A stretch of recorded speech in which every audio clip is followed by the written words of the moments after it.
Hello. नमस्कार, good evening.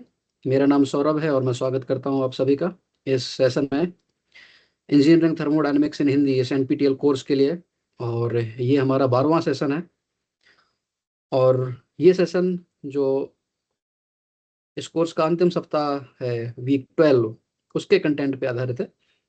Week 12 में हमने गैस मिक्सचर्स के बारे में पढ़ा है, आइडियल गैस और रियल गैस के जो मिक्सचर्स होते हैं उनके बारे में, वेपर और गैस के मिक्सचर्स के बारे में पढ़ा, और केमिकल रिएक्शंस के बारे में पढ़ा। केमिकल रिएक्शंस जब होती हैं तब फर्स्ट लॉ अगर हम अप्लाई करें तो क्या, किस तरह से हम एनालिसिस करते हैं। ओके, केमिकल इक्विलिब्रियम और फेज ट्रांजिशन, ये सब चीज़ें। ठीक है, तो इन सारी चीज़ों के ऊपर कुछ एग्जांपल्स हम सॉल्व करने की कोशिश करेंगे। तो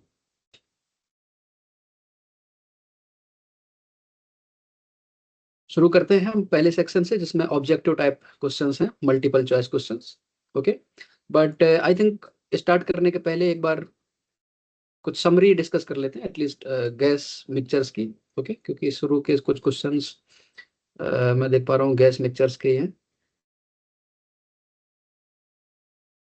okay, I think question solve करते हैं सीधे, क्योंकि क्वेश्चन सॉल्व करेंगे तो एनीवेज रिवीजन की जरूरत पड़ेगी नहीं, क्योंकि क्वेश्चंस खुद उसी टॉपिक पर ही है। तो पहला सवाल है डाल्टन के पार्शियल प्रेशर का जो लॉ है उसके बारे में। तो क्वेश्चन करने के पहले एक बार डाल्टन का जो पार्शियल प्रेशर का लॉ है वो क्या कहता है। Dalton's law of additive pressures states that the pressure of gas mixture is equal to the sum of pressure each gas would exert if it existed alone at the mixture temperature and volume। इसका मतलब हुआ कि एक mixture है कुछ gases का, और उस मिक्सचर का एक टोटल प्रेशर होगा। ठीक है, और उस मिक्सचर का एक टेम्परेचर होगा और एक वॉल्यूम होगा, टोटल वॉल्यूम। तो अब इस मिक्सचर का जो टोटल प्रेशर होगा, that pressure will be equal to sum of the partial pressures. मतलब कि जो अलग अलग गैसेस हैं, वे सारी गैसें उसी सेम टेम्परेचर और वॉल्यूम पर रखी जाए, तो हर गैस का जो प्रेशर होगा, तो वो उस पर्टिकुलर गैस का हम पार्शियल प्रेशर है ऐसा बोलेंगे। और इसी तरह से हर गैस का पार्शियल प्रेशर अगर हम जोड़ दें, तो जो मिक्सचर है उसका जो टोटल प्रेशर है उसके बराबर ये सम ऑफ द पार्शियल प्रेशर होगा। ठीक है, तो ये है डाल्टन का पार्शियल प्रेशर का नियम। ठीक है, तो इसमें इंपॉर्टेंट चीज ध्यान रखने वाली ये है कि जो इंडिविजुअल गैसेस हैं वो सारी गैसें मिक्सचर के टेम्परेचर पर और मिक्सचर के वॉल्यूम पर अगर हों, तो हर गैस का जो प्रेशर होगा, ऑफ कोर्स ये इंडिविजुअल गैसेस का जो प्रेशर होगा उस मिक्सचर के टेम्परेचर और वॉल्यूम पर, वो मिक्सचर के टोटल प्रेशर से कम होगा। ठीक है, तो ये जो गैसेस का प्रेशर है जिसको हम पार्शियल प्रेशर कह रहे हैं, सारी गैसेस का अगर हम पार्शियल प्रेशर जोड़ दें तो मिक्सचर का जो प्रेशर है, टोटल प्रेशर है, उसके बराबर ये क्वांटिटी आएगी। ठीक है, तो सवाल पढ़ते हैं क्या कह रहा है। Dalton's law states that the pressure of gas mixture is equal to the sum of pressure of each gas would exert if it. तो सारी गैसेस का पार्शियल प्रेशर जोड़ दें तो हमको टोटल प्रेशर मिलता है। उसी से रिलेटेड ये क्वेश्चन है, कह रहा है कि गैस मिक्सचर को प्रेशर है that is equal to pressure of each gas, sum of pressure of each gas would exert. ठीक है, हर एक गैस जो प्रेशर लगाए, कब लगाए, कौन सी कंडीशन पर, occupied the same volume at the same temperature as mixture. Mixture का जो टेम्परेचर है और मिक्सचर का जो वॉल्यूम है उसी वॉल्यूम और उसी टेम्परेचर पर। तो ये सही बात है। ठीक है, अगर सारी गैसें मिक्सचर के टेम्परेचर और मिक्सचर के वॉल्यूम पर हों, तो हर एक गैस का जो प्रेशर होगा, हर एक गैस जो प्रेशर एक्सर्ट करेगी, उन सारे प्रेशर्स को अगर जोड़ दें तो मिक्सचर के प्रेशर के बराबर हमको प्रेशर मिलेगा। ठीक है, तो ऑप्शन ए सही है। बाकी ऑप्शन पढ़ लेते हैं। ऑप्शन बी कह रहा है occupied same volume eight absolute zero. ये सही नहीं है ना। हर एक गैस का जो टेम्परेचर है वो मिक्सचर के टेम्परेचर पर होना चाहिए और मिक्सचर के वॉल्यूम पर होना चाहिए, तब जो प्रेशर होगा वो पार्शियल प्रेशर होगा। और इन्हीं पार्शियल प्रेशर को हम जोड़कर मिक्सचर के प्रेशर के बराबर क्वांटिटी हमको मिलेगी। ठीक है, थर्ड ऑप्शन कह रहा है was allowed to expand at atmospheric pressure. ये भी सही नहीं है। और लास्ट ऑप्शन कह रहा है existed in a liquid state. ये भी सही नहीं। ठीक है, तो पहला ऑप्शन सही है। तो ये जस्ट डाल्टन का जो लॉ ऑफ पार्शियल प्रेशर है उसकी डेफिनेशन के ऊपर आधारित था। ठीक है, अगला सवाल है मोल फ्रैक्शन और वॉल्यूम फ्रैक्शन के बारे में।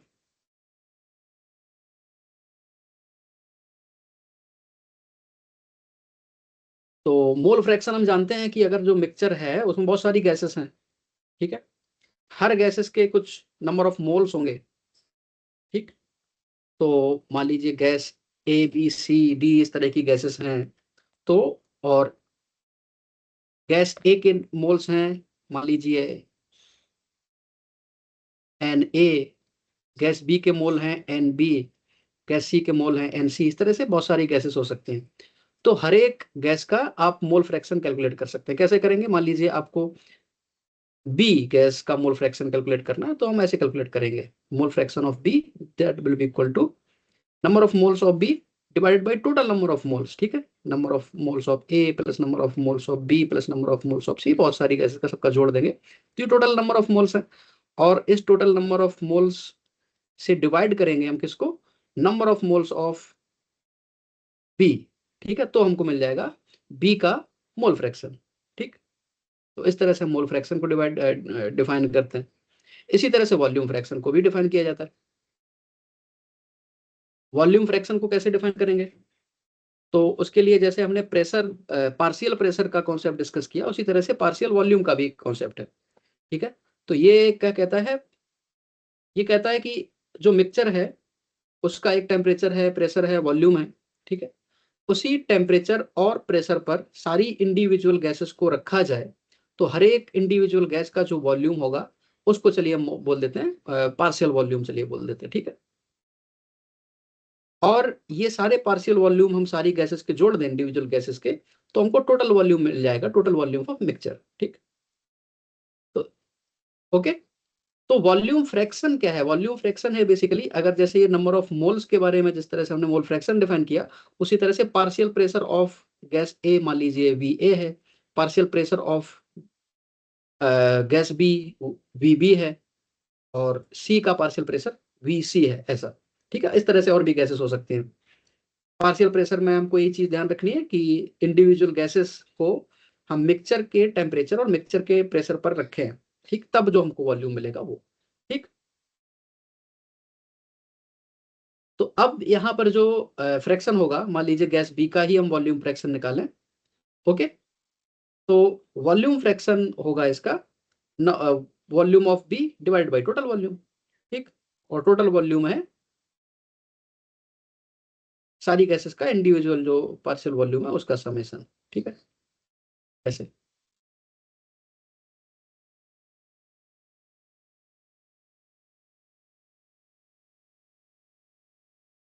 ये ऐसे हम वॉल्यूम फ्रैक्शन और मोल फ्रैक्शन को डिफाइन करते हैं। लेकिन ये जो वॉल्यूम फ्रैक्शन और मोल फ्रैक्शन है ये दोनों बराबर होते हैं। ये बड़ी इंटरेस्टिंग चीज है और इंपॉर्टेंट चीज है रदर।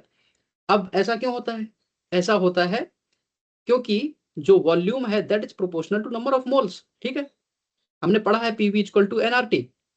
ठीक, तो अगर हम हर एक गैस को मिक्सचर के टेम्परेचर पर रखा, हमने मिक्सचर के प्रेशर पर रखा, तो इस तरह से हमने टेम्परेचर और प्रेशर कांस्टेंट कर दिया है ना, मिक्सचर के टेम्परेचर और प्रेशर के बराबर रख दिया, तो हर एक गैस का प्रेशर और टेम्परेचर कांस्टेंट हो गया, that has been become equal to the temperature and pressure of mixture. Okay, और आर तो यूनिवर्सल कांस्टेंट है, तो इस तरह से जो वॉल्यूम है वो नंबर ऑफ मोल्स के प्रोपोर्शनल है।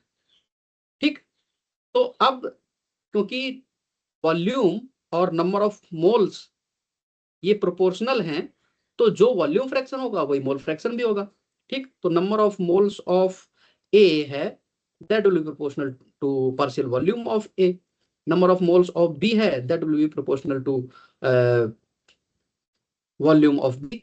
ठीक, और ये जो प्रोपोर्शनलिटी कांस्टेंट है ये सब में सेम रहेगा, है ना, क्या क्या होगा प्रोपोर्शनलिटी कांस्टेंट, ये होगा n equal to P V divide by R T. ठीक, तो ये प्रोपोर्शनलिटी कांस्टेंट है that is equal to P by R T.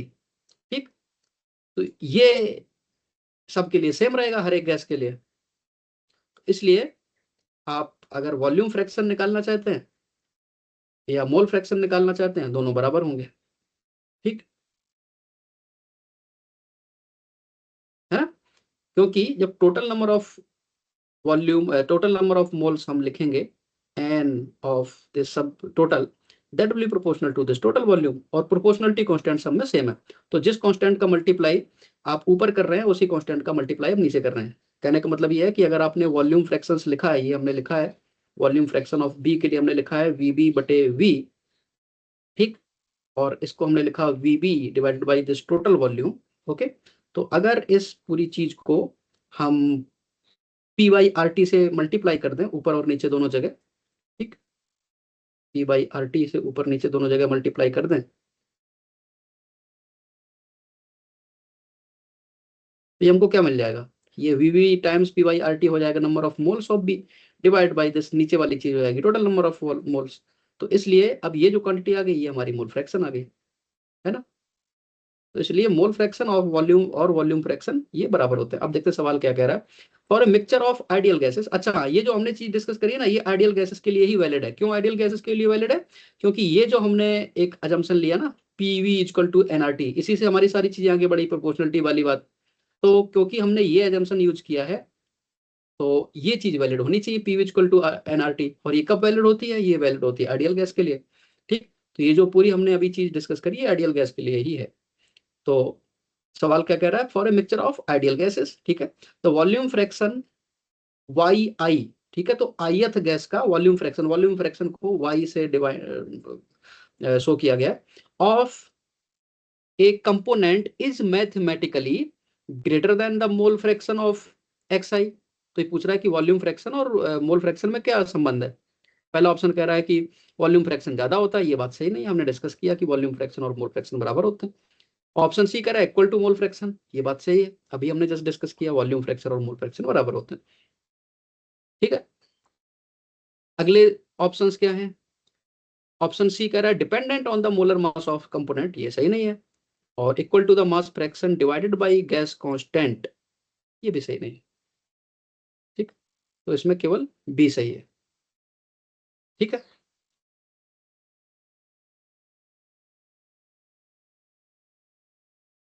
Mass fraction को अगर मोलर मास से डिवाइड किया जाता, मास फ्रैक्शन को अगर मोलर मास से अगर हम डिवाइड करते तब ये डी वाली चीज ठीक होती है ना। मास फ्रैक्शन अगर हम निकालेंगे गैस बी का तो होगा गैस बी का mass divided by total mass. ठीक, अब गैस बी का मोलर मास से अगर हम डिवाइड कर दें कैपिटल एम बी, तो ये आ गया number of moles of B. और इसी तरह से टोटल जो मास है उसको हम मिक्सचर के मोलर मास से हम डिवाइड करेंगे। ठीक, तो ये हमको वही मोल फ्रैक्शन मिल जाएगा। ठीक,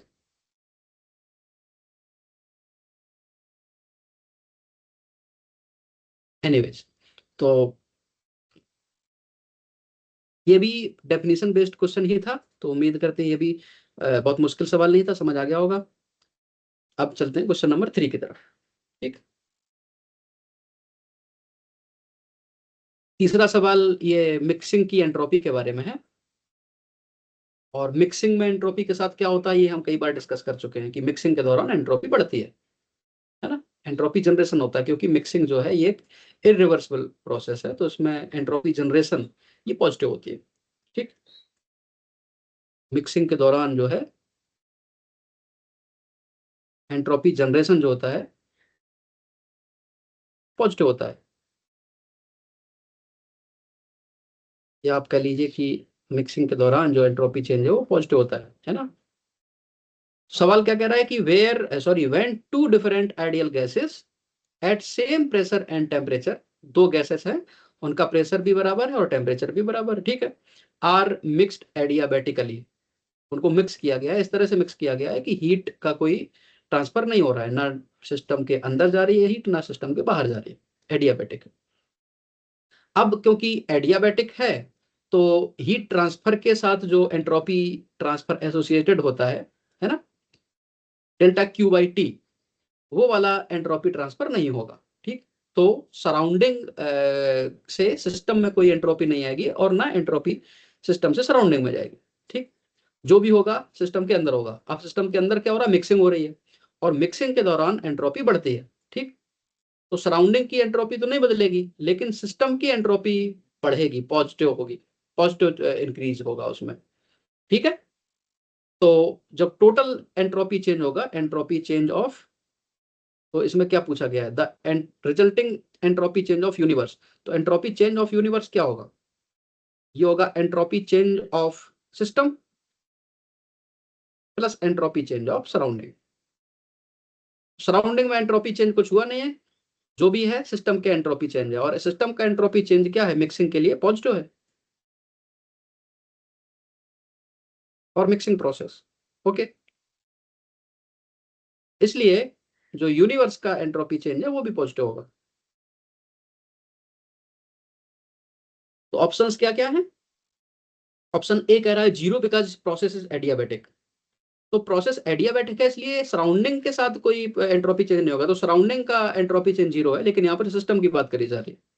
ठीक, सेकंड ऑप्शन कह रहा है positive because mixing is inherently irreversible, ये बात सही है।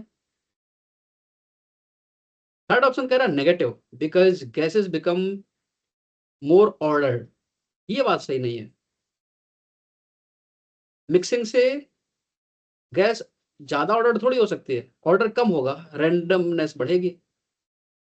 ठीक, और तीसरा ऑप्शन कह रहा है dependent on heat of reaction, तो यहाँ पर रिएक्शन की बात ही नहीं हो रही, मिक्सिंग हो रही बस, तो डी ऑप्शन वैसे भी नहीं सही है। ठीक बात, तो इसलिए यहाँ पर केवल ऑप्शन बी सही है, बाकी ऑप्शन सही नहीं है। ठीक बात, अब अगले सवाल की तरफ चलते हैं।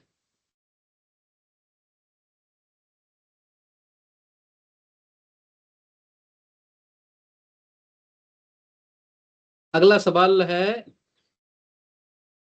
एंथैल्पी ऑफ फॉर्मेशन की डेफिनेशन के बारे में। तो एंथैल्पी ऑफ फॉर्मेशन की डेफिनेशन हम जानते हैं, ये क्या होता है कि enthalpy change when one mole of compound forms from elements at standard condition।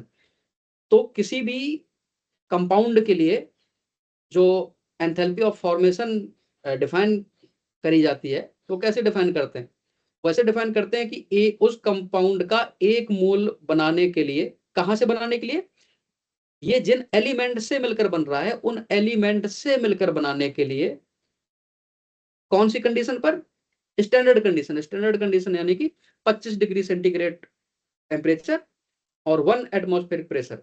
इस पर्टिकुलर कंडीशन पर उस कंपाउंड को उसके एलिमेंट से बनाने में जो एंथैल्पी चेंज होगा, वही उस पर्टिकुलर कंपाउंड का एंथैल्पी ऑफ फॉर्मेशन होगा।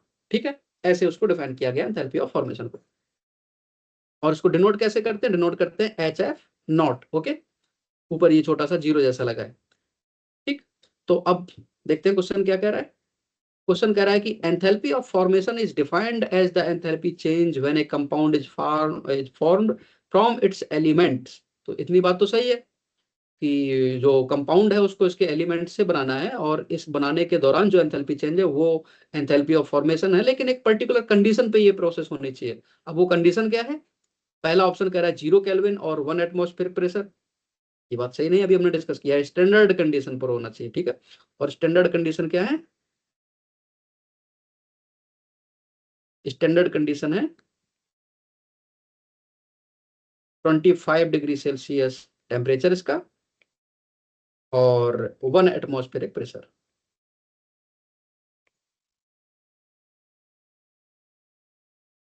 तो पहला ऑप्शन सही नहीं है, 0 केल्विन वाला ठीक नहीं है। Second option 25 degree Celsius 1 atmospheric pressure, ये बात सही है। तीसरा ऑप्शन कह रहा है क्रिटिकल पॉइंट ऑफ सब्सटेंस, ये भी सही नहीं है।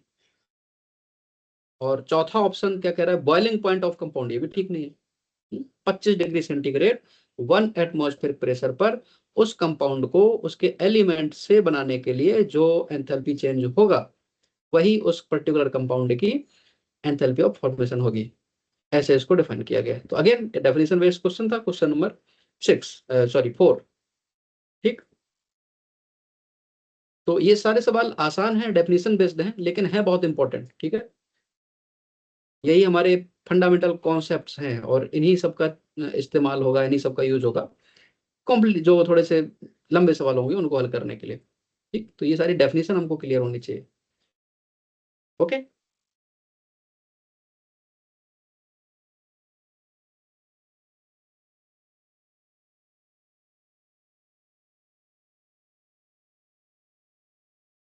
तो अब इसके बाद चलते हैं क्वेश्चन नंबर 5 पर, अगला सवाल।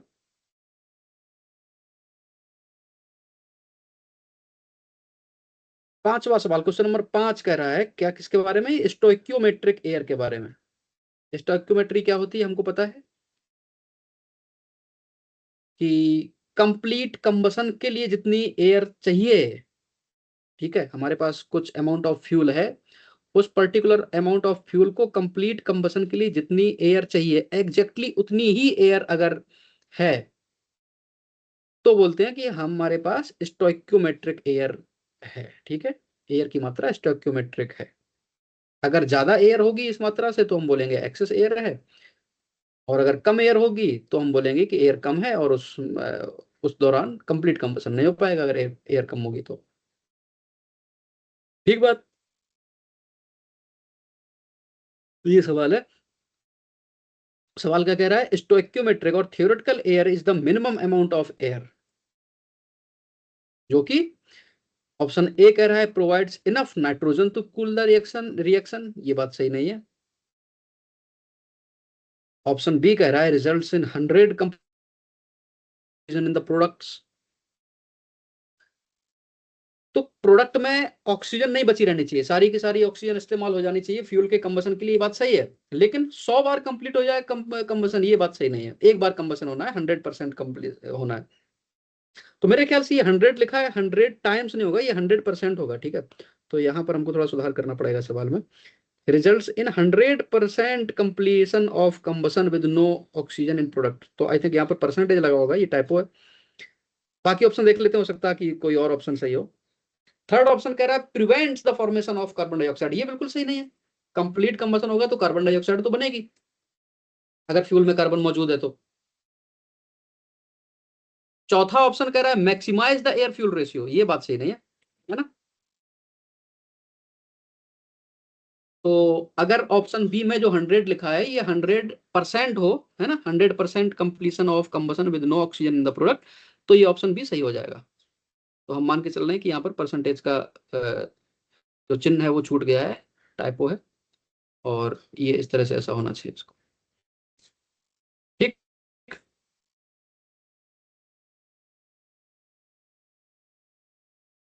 तो ये स्टोइकोमेट्रिक के बारे में था। अब अगला सवाल, क्वेश्चन नंबर 6, उसकी तरफ चलते हैं।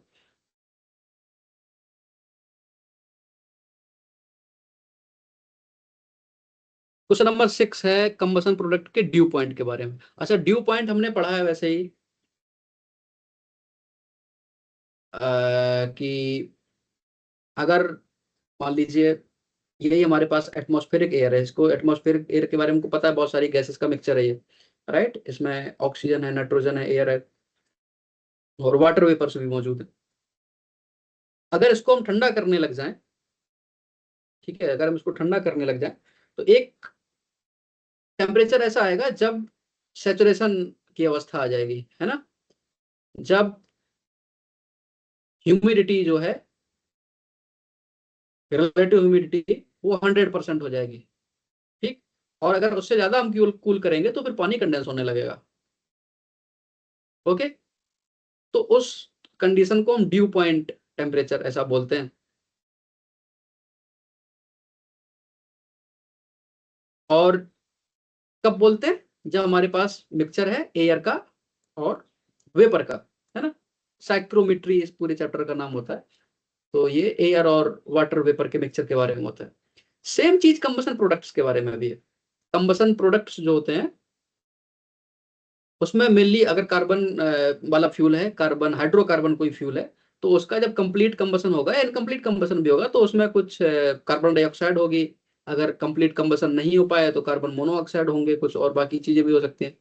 और साथ ही साथ हाइड्रोकार्बन है तो हाइड्रोजन और पानी की रिएक्शन से हाइड्रोजन और ऑक्सीजन की रिएक्शन से वाटर बना होगा, तो उसमें वाटर वेपर्स होंगी। ठीक, तो जो कंबसन प्रोडक्ट होते हैं उसमें कार्बन डाइऑक्साइड होती है, कार्बन मोनोऑक्साइड हो सकते हैं इनकम्प्लीट कंबसन की केस में, और पानी होगा, राइट, वेपर के फॉर्म में। तो अब ये जो हमारे पास मिक्सचर मिला इसमें क्या है, गैसेस हैं और वाटर वेपर है ना, H2O है।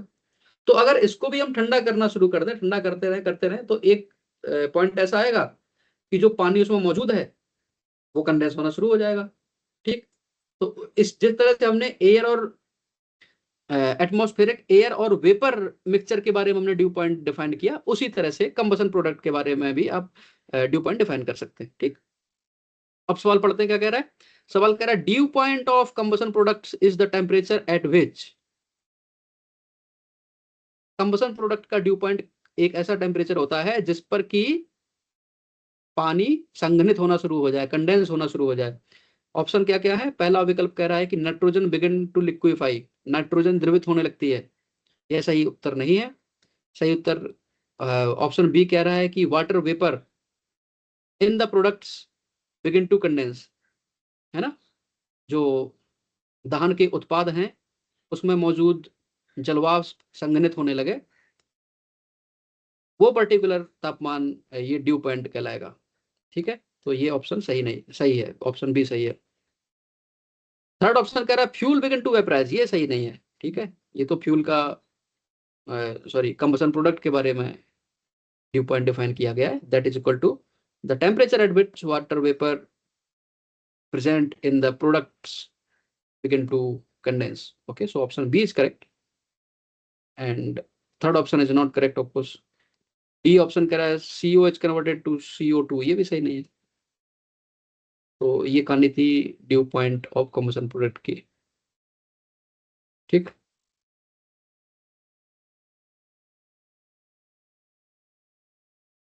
तो अगेन ये भी एक डेफिनेशन बेस्ड क्वेश्चन ही है, आई थिंक इसमें कुछ दिक्कत नहीं होगी। कोई दिक्कत नहीं है तो हम अगले सवाल की तरफ चलेंगे। ठीक है, question number 7।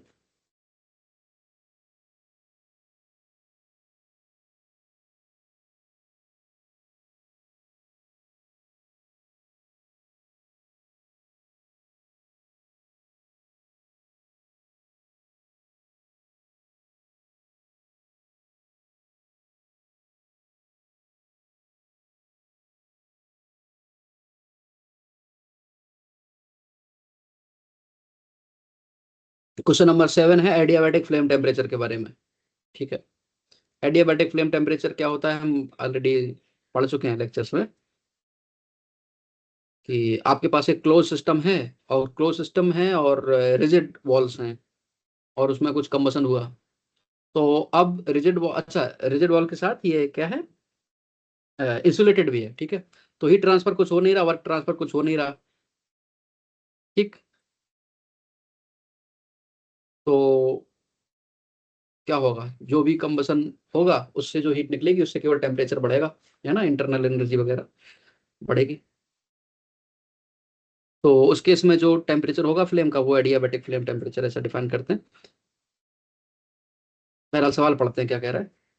Adiabatic flame temperature in A combustion process AFT is reached when, पहला ऑप्शन कह रहा है रिएक्शन इज एंडोथर्मिक, तो ये ऑप्शन सही नहीं है ना, इसका एंडोथर्मिक और एक्सोथर्मिक से कोई लेना देना नहीं है। और कंबसन अगर हो रहा है तो एंडोथर्मिक क्यों होगा कंबसन। दूसरा ऑप्शन कह रहा है there is significant heat loss to surrounding, ये भी सही नहीं है। फिर एडियाबैटिक किस बात का, है ना, एडियाबैटिक है तो हीट लॉस तो होने नहीं चाहिए। थर्ड ऑप्शन कह रहा है कि प्रोसेस इज एडियाबैटिक, ठीक, इन्वॉल्व्स नो वर्क और पोटेंशियल और काइनेटिक एनर्जी चेंजेस, ये बात सही है ना।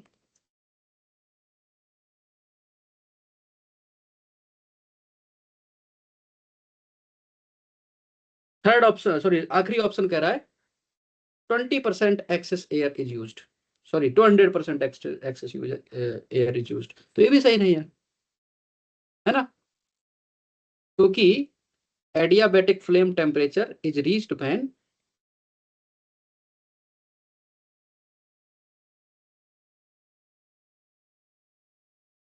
पहली बात तो कोई हीट लॉस नहीं हो रहा तभी वो एडियाबैटिक होगा, राइट।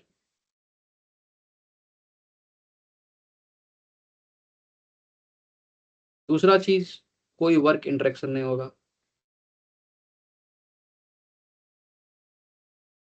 तीसरी चीज कि काइनेटिक एनर्जी और पोटेंशियल एनर्जी में चेंजेस नहीं होंगे या फिर नेग्लिजिबल होंगे। ठीक। तो उस दशा में क्या होगा, जो प्रोडक्ट्स हैं उनकी एंथैल्पी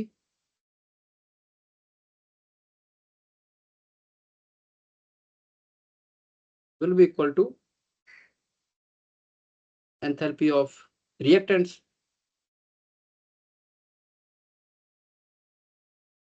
ठीक। तो थर्ड ऑप्शन यहाँ पर सही है।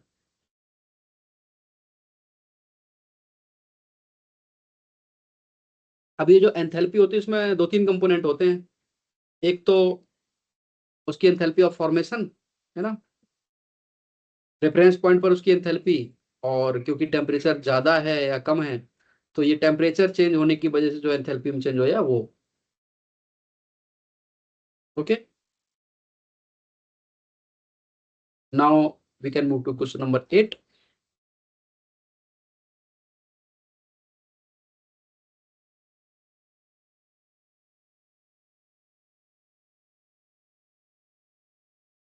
लॉ ऑफ एडिटिव वॉल्यूम्स के बारे में, जिसके बारे में ऑलरेडी डिस्कस कर चुके हैं। ठीक है, ये कह रहा है Amagat's law of additive volumes assumes that each component in mixture is at। अभी हमने जो जब ये मोल फ्रैक्शन और वॉल्यूम फ्रैक्शन डिस्कस कर रहे थे तब हमने वॉल्यूम फ्रैक्शन के बारे में हमने ये डिस्कस किया था कि एक मिक्सचर है, उसमें गैसेस हैं, उनका मिक्सचर का कुछ प्रेशर है, टेम्परेचर है और टोटल वॉल्यूम है। तो मिक्सचर की सारी गैसेस को, सभी गैसेस को एक एक करके अगर मिक्सचर के ही टेम्परेचर और प्रेशर पर लाया जाए तो हर एक गैस का कुछ ना कुछ वॉल्यूम होगा, और वो वॉल्यूम उस पर्टिकुलर गैस का पार्शियल वॉल्यूम ऐसा बोला जा सकता है। ठीक। तो हर एक गैस का पार्शियल वॉल्यूम अगर जोड़ दें, ये टोटल जो हमको मिलेगा ये होगा मिक्सचर के वॉल्यूम के बराबर। ठीक, यही है लॉ ऑफ एडिटिव वॉल्यूम्स। ठीक। तो अब ऑप्शन क्या कह रहे हैं, सवाल क्या कह रहा है, एक्चुअली सवाल कह रहा है कि this law of additive volumes assumes that each component in the mixture is at. तो इसमें एक अजम्पशन है, क्या अजम्पशन है कि जो इंडिविजुअल गैसेस हैं वो सारी की सारी मिक्सचर के टेम्परेचर और प्रेशर पर होनी चाहिए। ऑप्शन क्या कह रहे हैं, ऑप्शन पहला ऑप्शन कह रहा है कि same partial pressure as in the mixture. तो ये सही नहीं है, पार्शियल प्रेशर पर अगर आप रखेंगे गैस को तो ये सही नहीं है। पार्शियल प्रेशर पर नहीं रखना है गैसेस को, गैसेस को मिक्सचर के टोटल प्रेशर पर रखना है, सभी गैसेस को। ठीक है, मिक्सचर के टोटल प्रेशर और मिक्सचर के टेम्परेचर पर रखना है, तब जो वॉल्यूम होगा वो है वो पर्टिकुलर पार्शियल वॉल्यूम कह लीजिए वो। ठीक। तो ऑप्शन ए सही नहीं है। दूसरा ऑप्शन कह रहा है the total pressure and total temperature of of क्या है, मिक्सचर। तो ये बात सही है, इंडिविजुअल गैसेस को हमें मिक्सचर के प्रेशर और टेम्परेचर पर रखना है।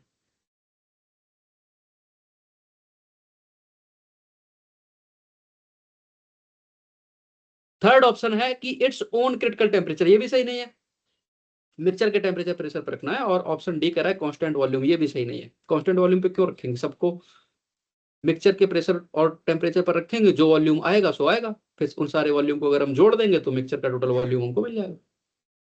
तो यहाँ पर जो ऑप्शन है ये ऑप्शन बी सही है। ठीक बात।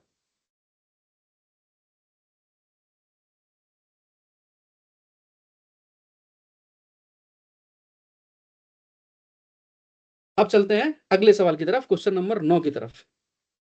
ठीक, तो ये वाला भी लॉ काफी इंपॉर्टेंट है, तो इसको हमको याद होना चाहिए कि जो मिक्सचर का वॉल्यूम है that is equal to summation of partial pressure, sorry partial volumes. ठीक है, आई कोई आयत कंपोनेंट है, बहुत सारे कंपोनेंट हो सकते हैं, वहां से लेकर के तक कंपोनेंट हो सकते हैं, कि आयत कंपोनेंट का वॉल्यूम कौन सी कंडीशन पर, मिक्सचर के टेम्परेचर और मिक्सचर के प्रेशर, इस कंडीशन पर सभी कंपोनेंट्स का पार्शियल वॉल्यूम, इनको जोड़ देंगे तो हमको मिल जाएगा मिक्सचर का टोटल वॉल्यूम। ठीक है, ऐसे। ओके, अब चलते हैं अगले सवाल की तरफ, क्वेश्चन नंबर 9 की तरफ।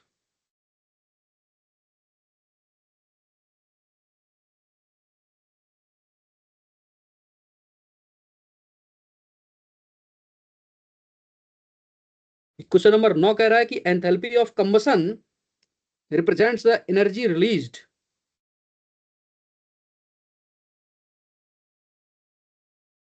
तो कंबसन की एंथैल्पी क्या होती है, इसकी डेफिनेशन हमने पढ़ी है, heat released when one mole of fuel is burned completely eight specified condition. ठीक, तो स्पेसिफाइड कंडीशंस पर, जो कि यूजुअली अपना स्टैंडर्ड कंडीशन नहीं होती हैं, उस स्पेसिफाइड कंडीशन पर एक मोल फ्यूल जब जलेगा, कंप्लीट कंबसन होगा, ठीक है, उस दशा में जो हीट निकलेगी वो होती है एंथैल्पी ऑफ कंबसन। तो अब क्या कह रहे हैं option, enthalpy of combustion represents energy release, मतलब हीट रिलीज, ठीक है, और कोई तो एनर्जी है नहीं। When 1 kilogram of fuel is heated to 1000 kilogram, ऐसा नहीं है, हीट करने से कोई इसका लेना देना नहीं है। हीटिंग के दौरान जो हीट चाहिए होती है वो उसकी स्पेसिफिक हीट होती है, यहाँ पर एंथैल्पी ऑफ कंबसन की बात हो रही है। लेकिन सेकंड ऑप्शन कह रहा है 1 mole of fuel is burned completely eight specified pressure and temperature, ये सही है।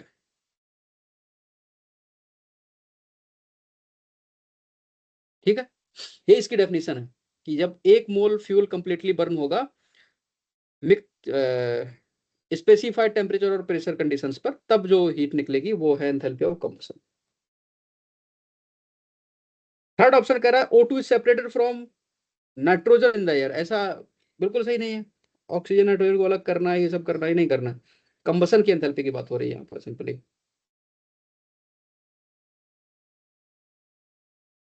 आखिरी ऑप्शन कह रहा है कि products are cooled to absolute zero, जो प्रोडक्ट बन रहे हैं उनको ठंडा किया एब्सोल्यूट जीरो तक। तो ऐसा भी नहीं, पहले एक तो एब्सोल्यूट जीरो तक ठंडा कर ही नहीं सकते हैं। सिंपल सी डेफिनेशन है इसकी कि enthalpy of combustion is the amount of heat released when 1 mole of fuel is burned completely at a specified condition. These specified conditions are usually no standard conditions.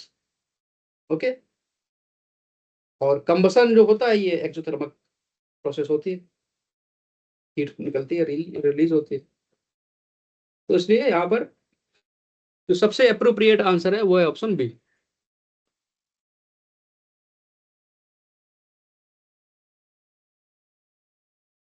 ठीक है,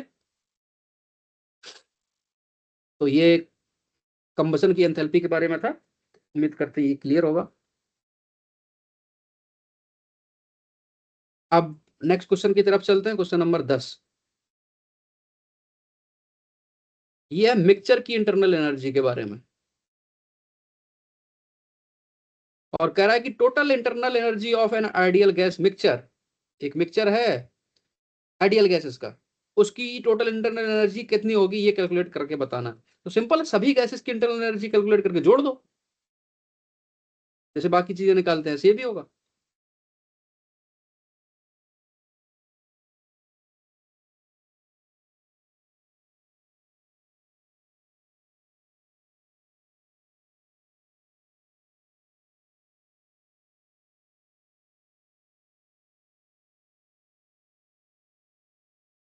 तो बहुत सारी गैसेस है, सबकी इंटरनल एनर्जी निकाल के जोड़ देंगे, ठीक है, और एक पर्टिकुलर किसी एक कंपोनेंट की इंटरनल एनर्जी क्या होगी,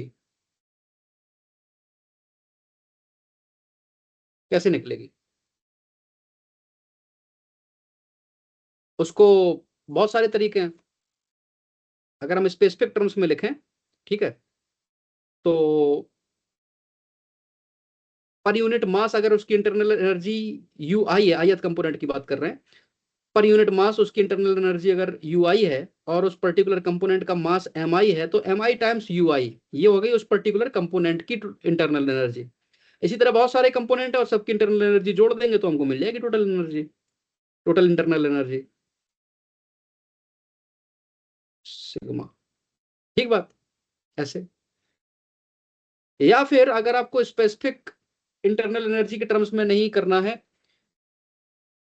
नंबर ऑफ मोल्स के आधार पे करना है, तो वैसे भी कर सकते हैं।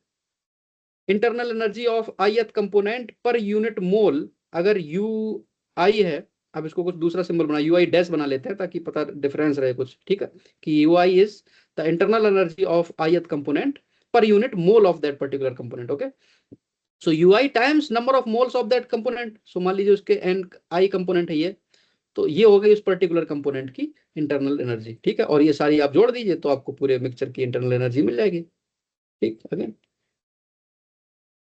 तीसरा ऑप्शन कह रहा है कि प्रोडक्ट ऑफ एवरेज सीवी, तो average CV times total mass, ये होगी इंटरनल एनर्जी। ये बात भाई सही है, क्योंकि इसी तरह से इसको डिफाइन किया जाएगा सीवी को, है ना। तो इसलिए यहाँ पर कौन कौन से सारे ही सही है ऑप्शन, तो ए बी सही, ए भी सही है, बी भी सही है, सी भी सही है, तो all of D, all of the above, ऐसा।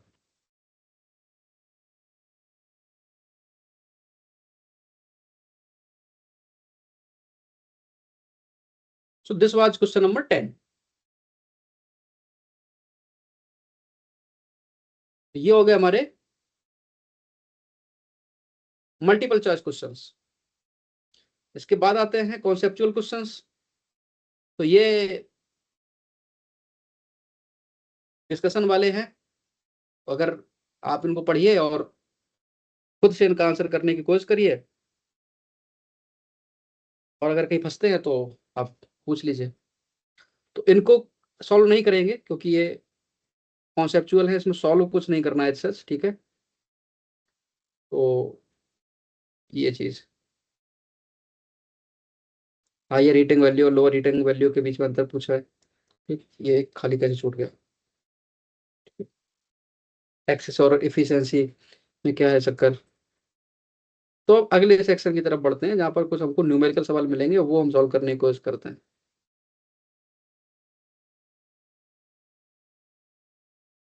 तो थर्ड सेक्शन, थोड़े न्यूमेरिकल सॉल्व कर लेते हैं, और बाकी जो हमने कॉन्सेप्चुअल वाले नहीं सॉल्व किए हैं, उनको एक बार आप खुद से सॉल्व करने की कोशिश करिए। सॉल्व क्या करना है, उसमें विचार करना है, उसमें कुछ चीजें पूछेगी एक्स्ट्रा कि वो वैसा क्यों हो रहा है, तो उसमें आप अपने रैशनल कुछ लॉजिक हमको सोचना है। और अगर कोई चीज नहीं समझ आती है तो आप पूछ ही सकते हैं। तो क्वेश्चन नंबर 21 यहां से शुरू हो रहा है। ये दो रिजिड टैंक है, उनकी मिक्सिंग हो रही है, उसके बारे में है।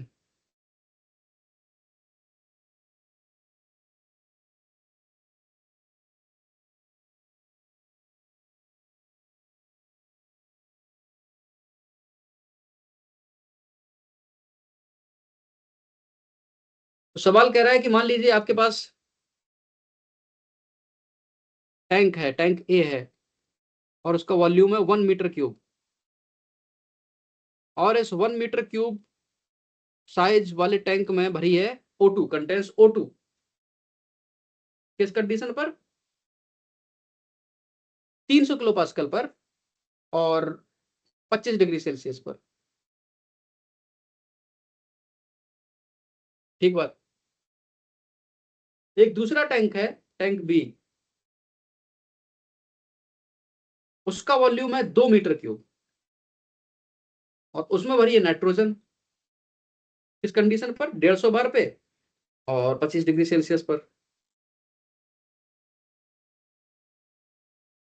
फिर इसके बाद दोनों टंकियों को, टैंक्स को कनेक्ट कर दिया गया, और अलाउ किया गया मिक्सिंग को। ठीक, दोनों टैंक्स को मिक्स मतलब जोड़ दिया, और गैस होने लगी मिक्स। फिर क्या हुआ, फिर कह रहा है कि determine the final mixture pressure.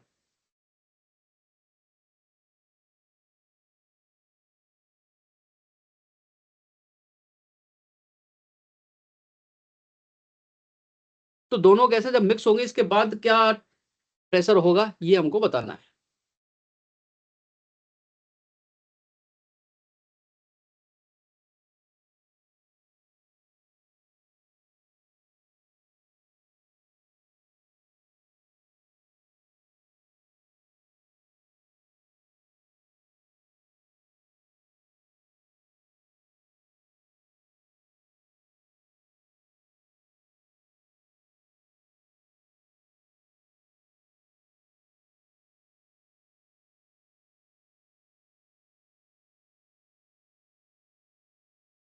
उसको कैसे करेंगे,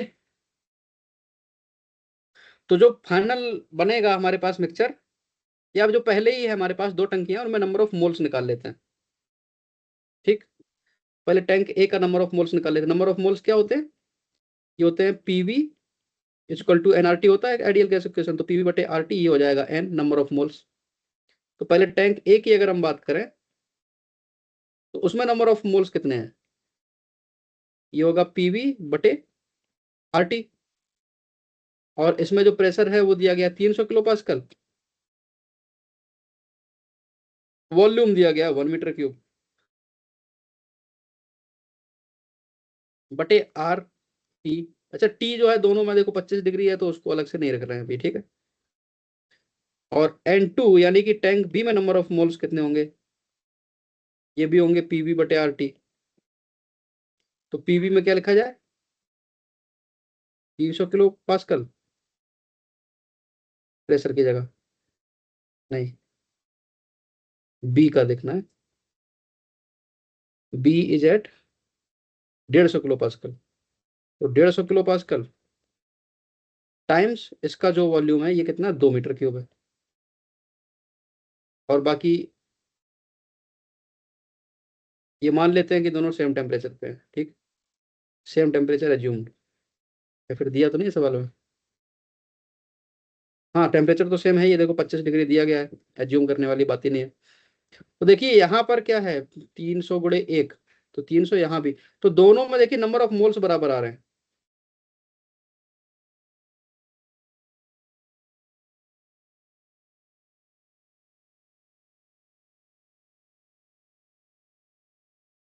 number of moles of A is equal to ये number of moles of B, यानी कि N1 इक्वल टू N2,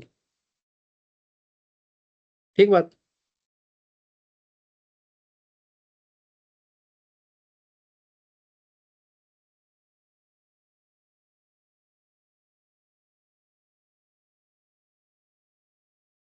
अच्छा रिजिड टैंक हैं दोनों, तो दो टंकी जो हैं दोनों रिजिड हैं। तो पहली वाली जो टंकी है जिसका वॉल्यूम 1 मीटर क्यूब है और दूसरी वाली टंकी जिसका वॉल्यूम 2 मीटर क्यूब है, इनका वॉल्यूम नहीं बदलेगा, ठीक। तो जो फाइनल वॉल्यूम होगा मिक्सचर का वो होगा V A plus V B, यानी कि 1 metre cube plus 2 metre cube.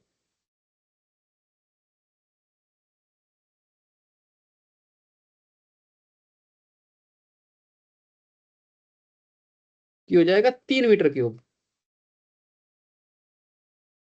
Volume हो गया मिक्सचर का 3 मीटर क्यूब।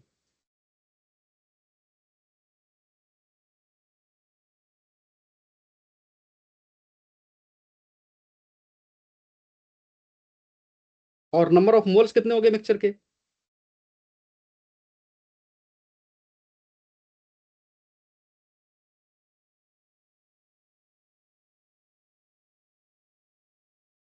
ये हो गए N1 प्लस N2, है ना, पहली वाली जो गैस है उसके नंबर ऑफ मोल्स और दूसरी वाली गैस उसके। और ये हमने देखा था कि N1 और N2 बराबर हैं, तो यहां से हमको मिल गया नंबर ऑफ मोल्स जो होंगे वो होंगे 2N1।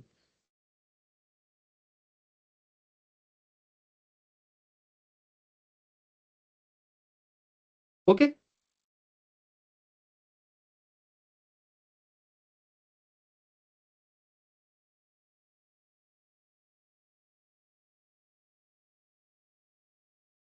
तो अब जो फाइनल प्रेशर है मिक्सचर का वो क्या होगा, वो होगा NRT बटे वॉल्यूम।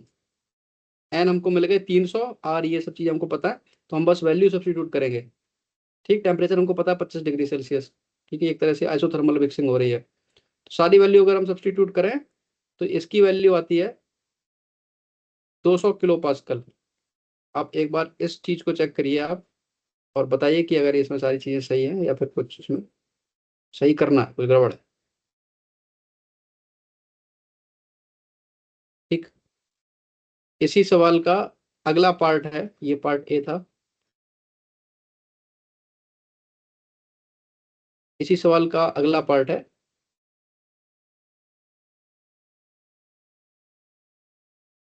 एंट्रोपी जनरेशन के बारे में।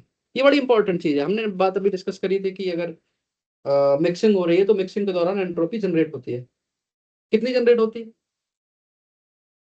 इसके लिए हम पहले डिस्कस कर चुके हैं एंट्रोपी वाले चैप्टर में। अभी के लिए मैं बस एक्सप्रेशन लिख देता हूँ। डेल्टा एस जो एंट्रोपी चेंज होता है वो होता है minus N R sigma X I, क्या है, मोल फ्रैक्शन है, times L N X I. Okay, तो यहाँ पर एक्स आई यानी कि दो अलग अलग कंपोनेंट है, 1 और 2 है ना, गैस ए और बी।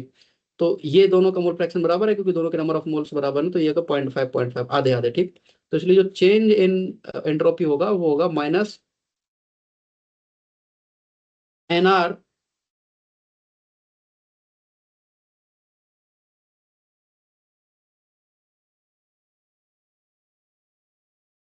और sigma X I L N I, और यानी कि सिग्मा, दो ही कैसे दोनों को जोड़ लो, एक्स आई यानी कि 0.5 of first part, L N 0.5, ठीक, प्लस एल एन 0.5। तो यहाँ पर आप दो का मल्टीप्लाई कर लीजिए, और 0.5 एल एन कहने का मतलब है 5/10 या 1/2, और 1/2 कहने का मतलब है -ln2। तो ये माइनस माइनस प्लस हो जाएंगे और बचेगा 2nr 0.5 ln2। तो ये 0.5 और 2 का मल्टीप्लाई होगा तो ये बन जाएगा nr ln, ठीक बात। ये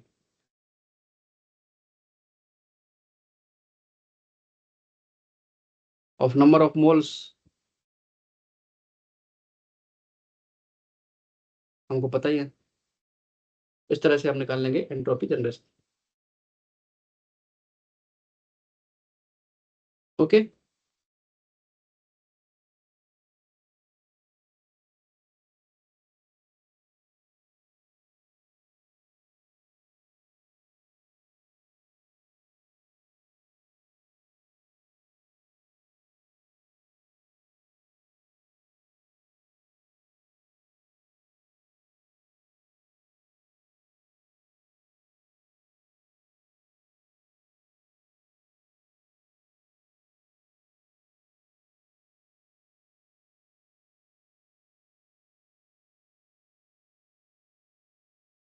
अगला सवाल है मिक्सचर की प्रॉपर्टी के इवैल्यूएशन के बारे में।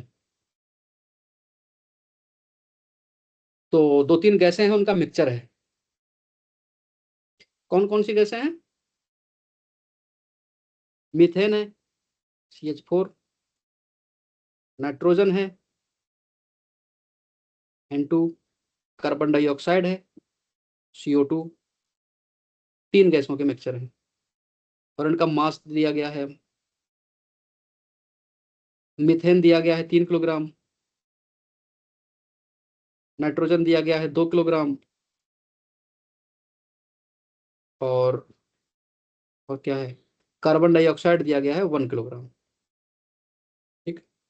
इनका मोलर मास हमको पता है, मोटा मोटा अगर हम मोलर मास लेके हमको पता है मीथेन का कितना होगा, 12 हो गया कार्बन का, 4 हाइड्रोजन के हो गए तो 12 4 16, नाइट्रोजन का 28 और कार्बन डाइऑक्साइड का 44, ठीक।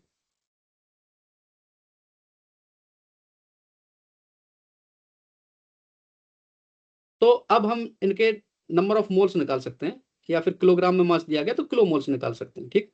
अगर ये मास ग्राम में होता, 3 ग्राम CH4 है, अगर 3 ग्राम CH4 है और मेथेन का मोलर मास 16 है तो 3/16 होगा इसके नंबर ऑफ मोल्स, लेकिन 3 किलोग्राम है तो इसलिए किलो मोल, तो 3/16 यानी कि 0.1875 इतने किलो मोल है मिथेन के। 0.07, मैं अभी कुछ मेरे पास जो न्यूमेर मतलब ये नंबर्स हैं वो मैं लिख रहा हूँ, अगर इसमें कुछ गलती होती है तो प्लीज बता दीजिए इसको। और कार्बन डाइऑक्साइड के होंगे 1/44 यानी कि 0.0227। आप एक बार क्रॉस चेक करिए कैलकुलेशन, ठीक है। ये है हमारा मिक्सचर, ये बताया गया सवाल में। अब निकालना क्या, निकालना determine the apparent gas constant. Gas constant क्या होता है, किसी भी गैस का गैस कांस्टेंट क्या होता है?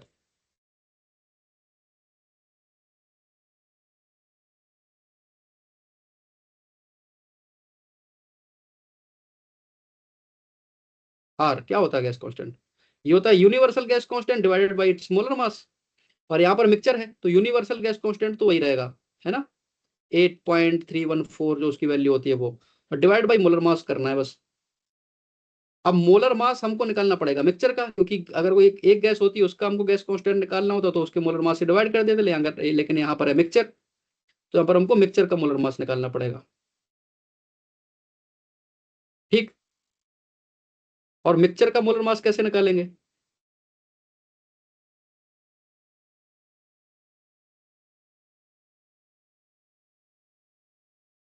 ये हो जाएगा मास of the mixture, total mass है ना, divided by total number of moles.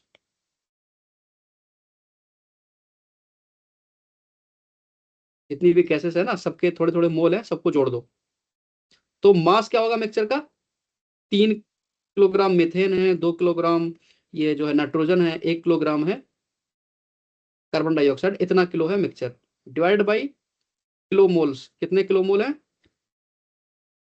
0.8187 ये है number of moles of methane, 0.0714 ये हो गई नाइट्रोजन, 0.0227 ये हो गया कार्बन डाइऑक्साइड, कितने किलो मोल? ठीक। तो नंबर ऑफ मोल से यहां से आ जाएंगे, मैं अगेन आंसर लिख रहा हूं सीधे, नंबर ऑफ,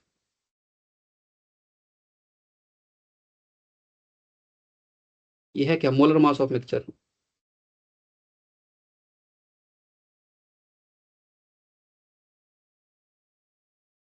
तो ये यहां से आ जाएगा molar mass of the mixture, M, ये हो जाएगा 6 डिवाइड बाई 0.2816, और यहाँ से आ जाता है 21.3, ये है मोलर मास ऑफ मिक्सचर।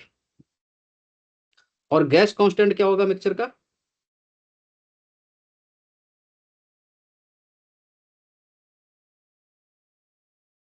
हमने डिस्कस किया, universal gas constant divide by molar mass of the mixture. और यूनिवर्सल गैस कांस्टेंट की वैल्यू हमको पता है 8.314, और मोलर मास है 21.3। ठीक। तो ये आ जाएगा इस मिक्सचर का गैस कांस्टेंट। तो ये वैल्यू आएगी 0.3, एक बार आप चेक करिए ये वैल्यूज, क्रॉस कैलकुलेशन करके क्रॉस चेक करिए। ये तो ये है इस पर्टिकुलर गैस का गैस कांस्टेंट आर। ठीक। आर ऑफ दिस मिक्सचर, तो ऐसे हम निकाल सकते हैं। ठीक है।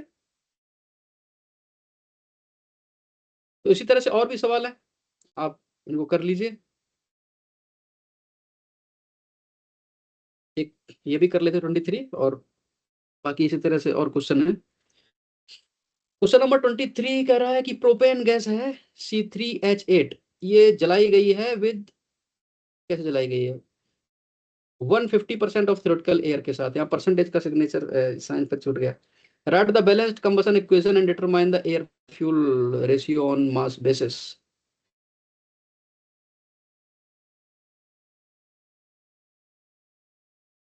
अगर इसका केवल कंप्लीट कंबशन कराना होता तो क्या होता? C3H8 का अगर कंप्लीट कंबशन कराया जाता ऑक्सीजन के साथ, है ना, तो क्या होता?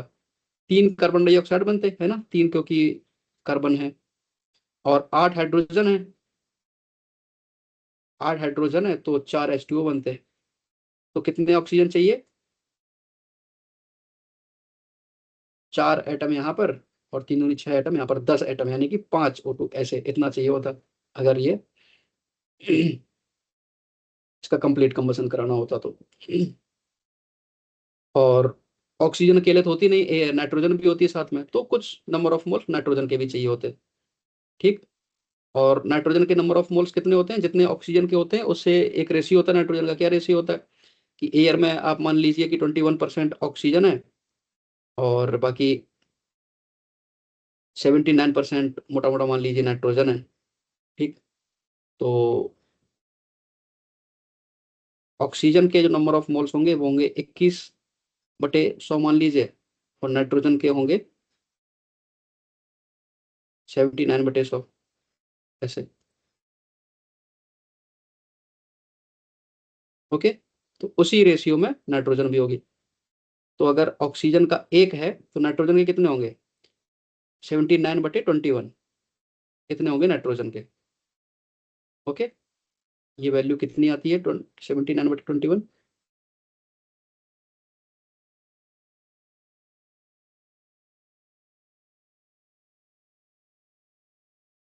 ये करीब करीब आती है 3.76। ठीक,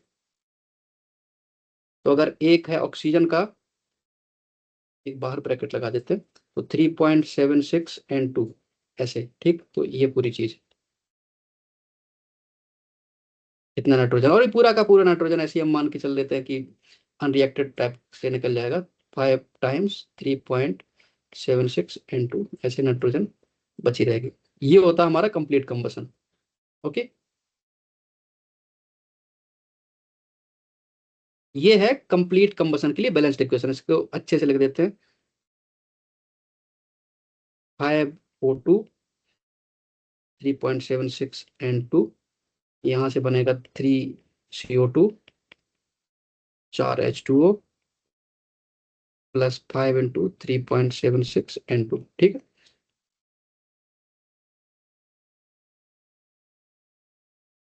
ओके,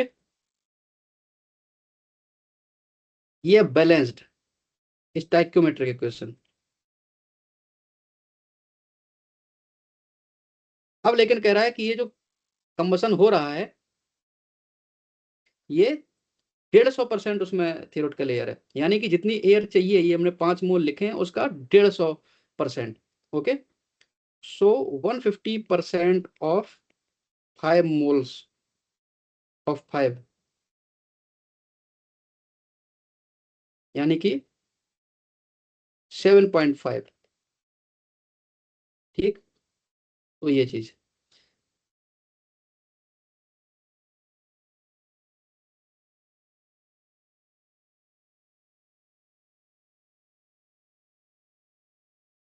तो स्टोइकियोमेट्रिक केस में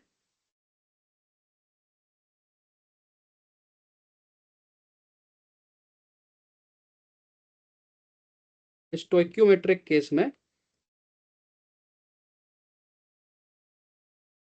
अमाउंट ऑफ एयर या मास ऑफ एयर लिखें,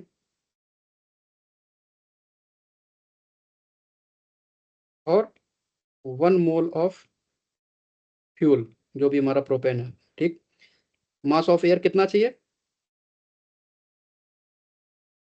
ये चाहिए 5 टाइम्स O2 का होता है 32 प्लस 3.76, नाइट्रोजन का होता है 28। कितने ग्राम? 5 टाइम्स 32 ऑक्सीजन प्लस 3.76 टाइम्स 28, 686.4, इतना ग्राम हमको चाहिए होगा एयर स्टोइकियोमेट्रिक केस में। ठीक, और एक्चुअल केस में होगा कितना? 150%,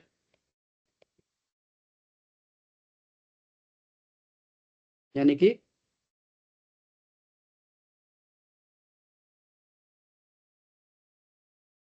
1029.6। और मास ऑफ फ्यूल क्या है? फ्यूल तो एक ही मोल लिया हमने, मास ऑफ फ्यूल क्या है? यानी कि C3H8। तो कार्बन के लिए 12 × 3 प्लस 8 हाइड्रोजन के लिए। ठीक है, तो भारतीय 36 और 8, हाँ ये 36 प्लस 8, ठीक, 44।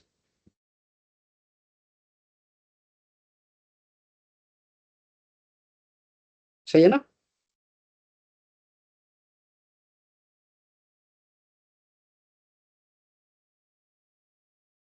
तो स्टोइकियोमेट्रिक केस में एयर फ्यूल रेशियो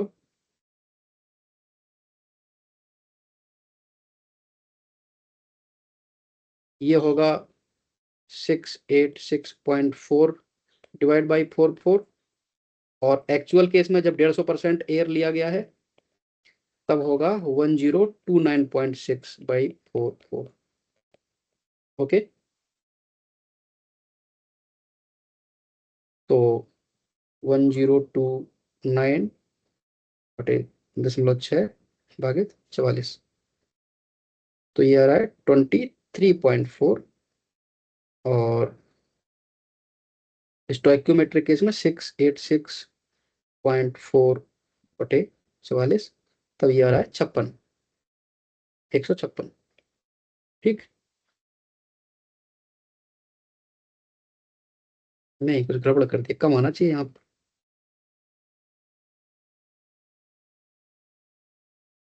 दशमलव लगाना है, तो यानी कि 15.6। ठीक,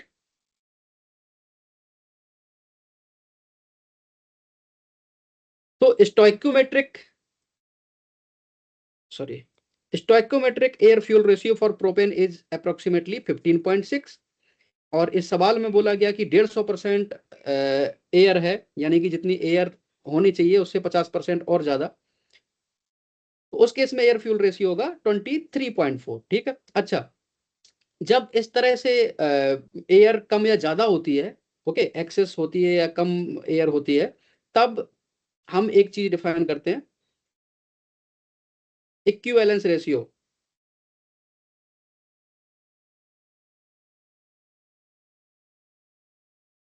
और इक्विवेलेंस रेशियो होता है air fuel ratio in stoichiometric case divide by air fuel ratio in actual case. ठीक, तो इस केस में जो एयर फ्यूल रेशियो होगा, जब 150% एयर है, ये होगा 23.4। ऐसे इक्विवेलेंस रेशियो डिफाइन करते हैं, इसको कई बार फाई ऐसा लिखा जाता है। ओके, और फाई का उल्टा कई बार हम लैम्डा भी लिखते हैं, है ना, जब हमारे पास एक्सेस एयर होती है तब लैम्डा लिखते हैं, लैम्डा जस्ट इसका रेसिप्रोकल होता है। ठीक, तो अगर लैम्डा 1 है तो इसका मतलब स्टोइक्योमेट्रिक मिक्सचर है एयर फ्यूल का। अगर लैम्डा 1 से ज्यादा है तो इसका मतलब लीन मिक्सचर है। लीन मिक्सचर कहने का मतलब एयर ज्यादा है फ्यूल कम है।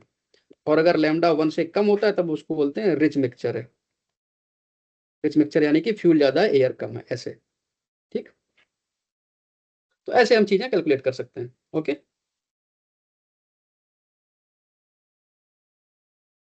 तो इसी तरह से और भी न्यूमेरिकल हैं। तो आप बचे हुए जो न्यूमेरिकल हैं इनको आप खुद एक बार सॉल्व करने की कोशिश करिए, और अगर कुछ दिक्कत आती है then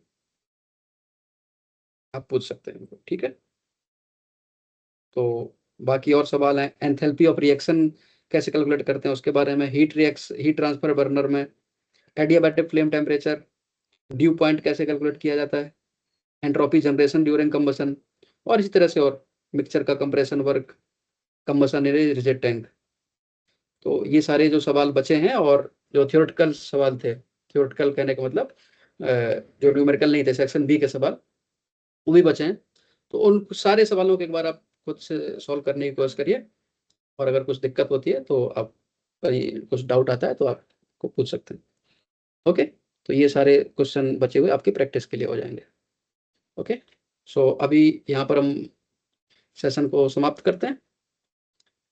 so thank you for attending. Take care.